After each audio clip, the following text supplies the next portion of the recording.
पहा नवीन एपिसोड्स एकदम add free.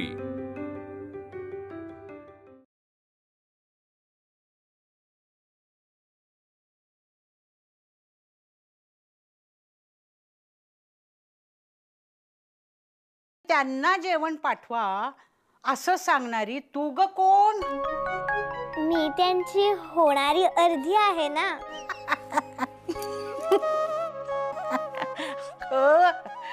अर्धी नव्हे, अर्धांगिनी। हो हो तेच तेच। तर आई मला सांगत होती की नवरा बायकोनी सगळ्या गोष्टी अर्ध्या अर्ध्या वाटून घ्याव्या, सुख आणि दुःख सुद्धा। असे का? पण मला सांग, सुख म्हणजे काय हो? ते माहित नाही, पण मला जर त्यांच्याकडे ताट घेऊन जाता आलं जेवणाचं तर ते सुख, आणि नाही जाता आलं तर दुःख। पण लहान मुलांना शिक्षा दिली की मोठ्या माणसांना सुख वाटते। मी नाही माझ्या मुलांशी असं वागणार। पण कोणा एकाने कोणा दुसऱ्याला शिक्षाच का करावी म्हणते मी?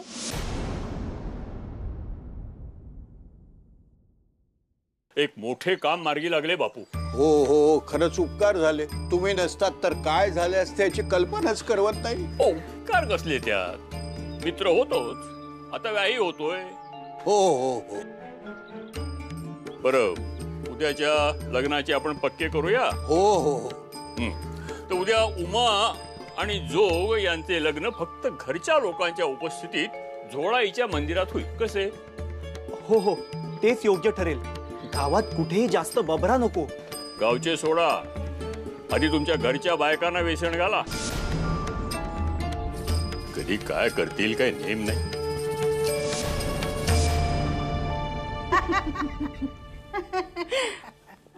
अशीच कायम काळजी घे हो माझ्या सदाशिवाची। हो घेईन। तुम्हाला एक सांगू, मला जेव्हा कळलं की माझं लग्न होणार आहे तेव्हा मला भारी वाईट वाटलेले। पण तुम्ही माझ्या आईसारख्या आहात सासूबाई। हो का? आणि तुम्ही माझ्या आजीसारख्या। मला इथे आले ना की वाटतच नाही मी माझ्या सासरी आली आहे, माहेरीच आली असं वाटतं। असे होय? हो ना, पण मला आजी नाही म्हणायचं, मला आजी सासूबाई म्हणायचं। कसा रुबाबदार वाटतं। काय म्हणायचं? आजी सासूबाई। शाणी माझी बाई ती। चालेल, पण तुम्ही यांना शिक्षा नाही करायची। काय गो बाई तो कैवार यांचा? काय ग सुलोचने, करशील का शिक्षा? सदाशिवास सदाशिवास जो शिक्षा करेल त्यात चटका देणार आणि शिक्षा करणार। तुम्ही माझी चेष्टा करताय ना? नाही बाळ, पण पुरुषांसमोर काही बोलता येत नाही हे सुद्धा खरेच हो। पण आपण सगळ्या बायकांनी जर चांगले करायचे ठरवले आणि पुरुषांकडे गेलो तर ते आपलं ऐकतील। बाई माझे, ही अगदी आजे सासऱ्यांसारखी पुढारीच दिसते। म्हणजे काही नाही, तू आता जा घरी। मी घरातल्या मोठ्यांशी बोलून सदाशिवाच्या जेवणाचे पाहते। तुझ्या मनातली तगमग कळते हो मला। साऱ्यांसाठी धावायचे असते तुला। चांगले, खरंच चांगले। सान्यांचे नाव फार मोठे करशील। जे करण्यासाठी मी, तुझी आई इतके धडपडतो आहोत ते सारे तू करून दाखवशील, खात्री आहे हो मला। बरे, तू इथे आली आहेस हे तुझ्या घरच्यांना ठाऊक आहे? नाही, तुम्ही देवळात सांगितलं की नदीजवळच्या अंधाऱ्या खोलीत त्यांना डांबून ठेवलंय। मी तशीच त्यांच्याकडे गेले आणि त्यांची समजूत काढून इकडे आले। बरे, आता घरी जा हो आणि सांग सारे आईस। हो, नमस्कार करते। हौशवंत हो। असू दे असू दे।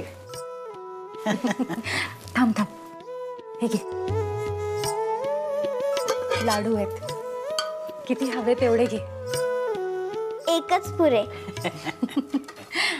बरे, सांभाळून जा. हो हो, येते मी. ये. शाणी आहे हो पोर. आता काय तुझ्या सहवासात असणार आहे.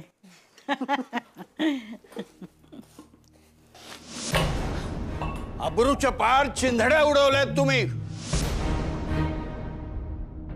रुक्मिणी वहिनींमुळे घरातल्या बायका मोकाट सुटल्यात. आणि नारायणा, तुझा तर काही वचकच नाही राधेवर. त्र्यंबकने सगळे हातात घेतले म्हणून वाचलो आज आपण, नाहीतर गावात धिंदवडे निघाले असते. पण आता जन्माचे उपकार आले ना सान्यांचे.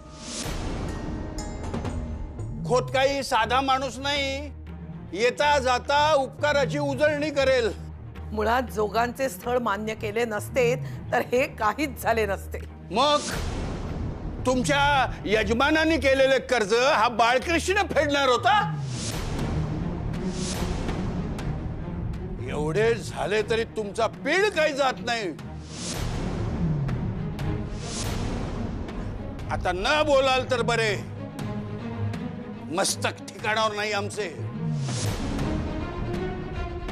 सुभद्राबाई, आता उमेवर बारीक लक्ष ठेवा. हो, कोंडूनच ठेवली तिला. हाती पायी एकदा जोगांच्या घरी पाठवणी केली म्हणजे मी सुटलो. बयोची आई, मी तर पुढचे 10 दिवस तुमच्याशी बोलणार नाहीये. तुमच्या हातचे अन्नही घेणार नाहीये. चांगले पांग फेडलेत तुम्ही. आता शिस्तीच्या बाहेर गेलात तर घरात थारा नाही तुम्हाला. उद्या पहाटे उमा वधू वेशात दिसली पाहिजे मला. 6 वाजता देवळात जायचंय आणि साधेपणानं लग्न उरकायचंय. मला कुठलेही संकट नकोय.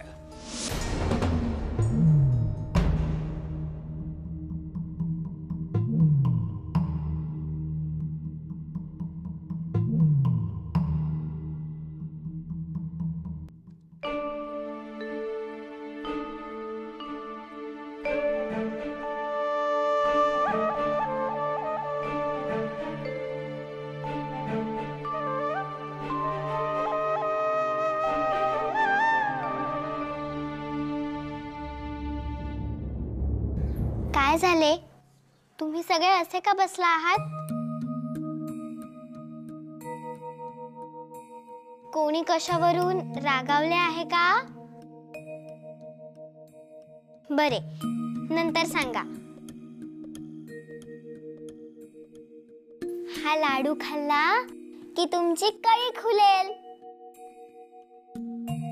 नेहमीप्रमाणे वाटून खाऊ आपण.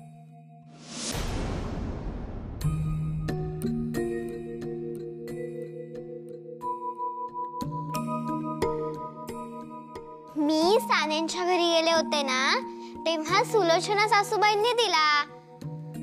त्यांना मी सांगितले की आमच्या यांना गावाबाहेरच्या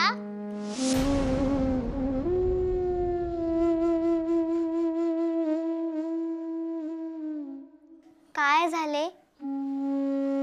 मी इतकी सांगतेय, तुम्ही बोलत का नाही आहात? बोला ना.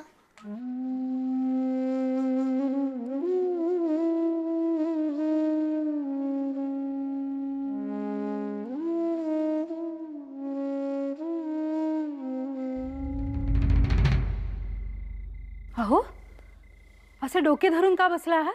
सगळे ठीक आहे ना? ठीकच आहे म्हणायची आणि सोडून द्यायची. हो सूत्रे आपल्या हाती घेतली आणि सारे नीट मार्गी लावून आलो आम्ही. बरे. उद्या ते जोग आणि उमेचे लग्न, 15 दिवशी सदाशिव आणि बयोचे लग्न. सारे नीट व्हायला हवे कावेरी. त्या परचुरांच्या घरातल्या बायकांनी मोठाच गोंधळ घालून ठेवला होता. आता त्यातलीच एक ड्युटी आपल्या घरी सून म्हणून येणार आहे. हो, ती पण झिटुकलीच आहे. पण मी आणि सुलोचना आहोत ना तिच्या डोक्यावर. आपण काळजीच करू नये. हा, परिस्थिती काळजी करण्यासारखीच आहे.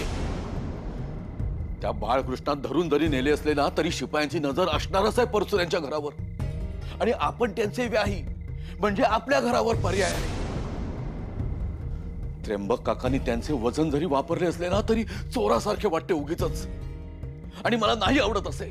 पण सुलोचनीची आवडती आहे ना ती बयो. त्या बयोला नाही ते सुलोचनीला ताब्यात ठेवा. डोक्यावर चढवून ठेवू नको म्हणावं. सदाशिवाच भित्रा करून ठेवलाच आहे. आता नारायण घेतो कधी कधी दमात त्याला, पण त्या सुलोचनीची फूस आहे. नाही, मी तर म्हणेन रुक्मिणी आजींचीच फूस आहे सगळी. त्यांचे पती करत होते ना देशसेवा, तोच तोरा आहे अजून. या सगळ्या त्या रुक्मिणी आजींचे कपाळ पांढरे झाले तरी प्रकाश पडलेला नाही. त्या क्रांतिकारकास मदत करायला गेल्या, ती मदत आली अंगाशी. येणार नाही तर काय. सदाशिवाची उदारद आपल्या अंगाशीच येणार. नारायणाने योग्य तेच केले. नदीकाठच्या घरात कोंडून ठेवले त्याशिवाय अक्कल येणार नाही त्याला. हो, पण भीतीनं किंवा भुकेनं भोवळून पडला तर काही होत नाही. कोणी मदतीला येत नाही ठाऊक असल्यावर माणूस होतो सावध. काही गरज नाही मदतीला जायची कोणी.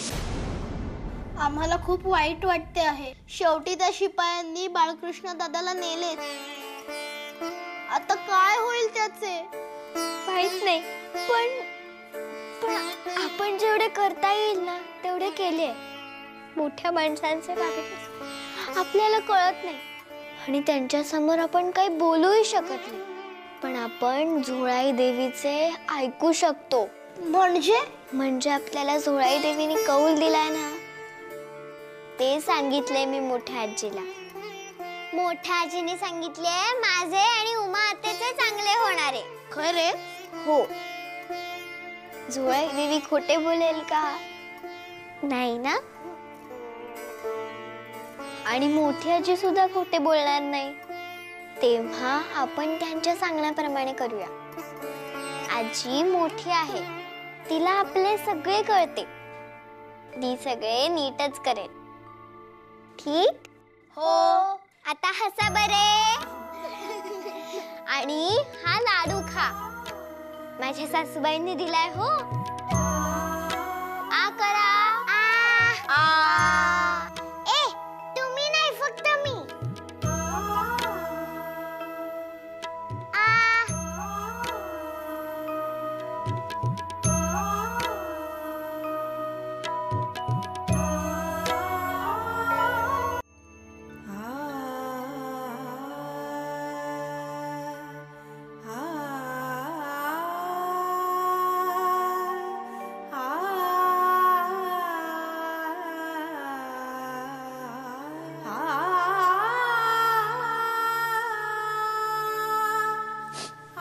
उमा, उमा उठ ना ग पोरी. ए उमा, उमा बोल ना माझ्याशी. तू रागव, भांड हवे तर, पण उठ ना. एकदा बोल माझ्याशी. तुम्ही काय झाले? माझ्याच मिलीचे चुकले. तुला स्वप्न दाखवली आणि ती पूर्ण नाही करू शकले. क्षमा कर पोरी मला. उमा, ए उमा उठ ना. उमा बोल ग माझ्याशी. ए उमा उठ ना. उमा.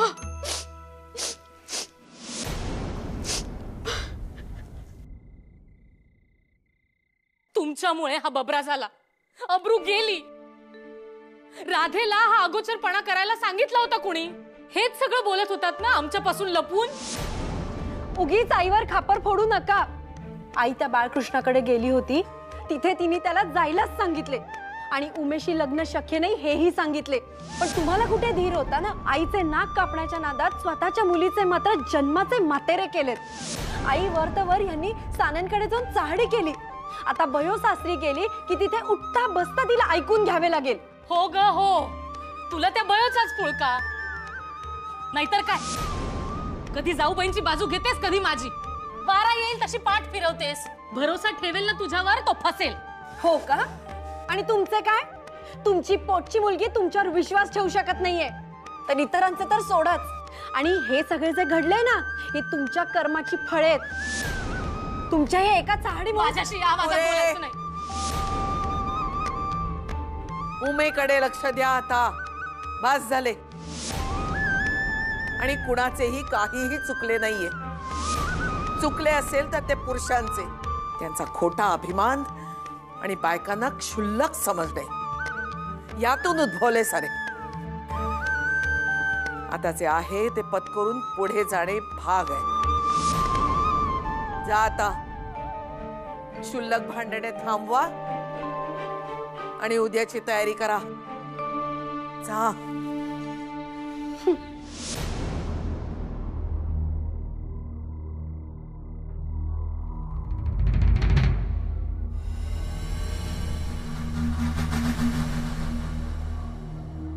अरे तिकडे 3 डोक्यांचा राक्षस आहे म्हणे. अरे मोठे मोठे लोक तिकडे जायला घाबरतात. काय रे नानू? राम राम राम राम राम राम राम राम राम राम राम राम राम राम राम राम राम. आई आई अप्पा, मला इथं नाही थांबायचं. राम राम राम राम राम राम राम राम राम राम राम राम राम राम राम. अहो चला, निघायचे ना. कुठे? कुठे म्हणजे काय? सदाशिवाकडे. अजिबात नाही. बाई, असे बोलवते तरी कसे हो तुम्हास? तिथे नदी जवळच्या घरात एकटाय माझा सदा. भुकेजला असेल हो माझं बाळ. त्यात तिथे मिट्ट काळोखात कसले कसले आवाज येत असतील, सावल्या दिसत असतील. आणि एखादे जनावर असले म्हणजे? असू दे, चांगली अद्दल घडेल त्याला. बाई माझे, का असे वागता हो? का असे वैऱ्यासारखे वागता माझ्या बाळाशी? मी वैरी? मग मान्य आहे, मान्य आहे, चूक झाली त्याच्या हातून. पण म्हणून काय नदीवरच्या घरात डांबून ठेवायचे का माझ्या बाळाला? बाळ बाळ बाळ बाळ, याद राखा पुन्हा बाळ म्हणाल त्याला तर. हो, असे काय करताय? माडीवरच्या खोलीत असला तर ओरडल्यावर निदान धावत जाऊन पाहता तरी येते. आता तिथे ओरडला, रडला, एखादे जनावर चावले त्यास तर कसे कळायचे आपल्याला? मी सांगून ठेवते, माझ्या सदाला काही झाले ना तर माझ्या जीवाचे बरे वाईट करून घेईन मी काहीतरी. उगाच काहीतरी बोलू नका. तुम्ही काहीतरी करताय त्याचे काय? जीवाशी खेळताय त्याच्या.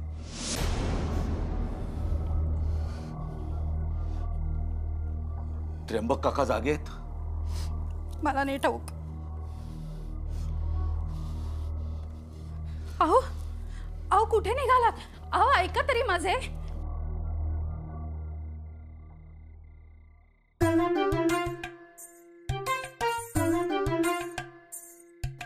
अहो, मामांजींकडे काय आलाय? सदाशिवाकडे जायचंय ना?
राम राम राम राम राम राम राम राम राम राम राम राम राम राम.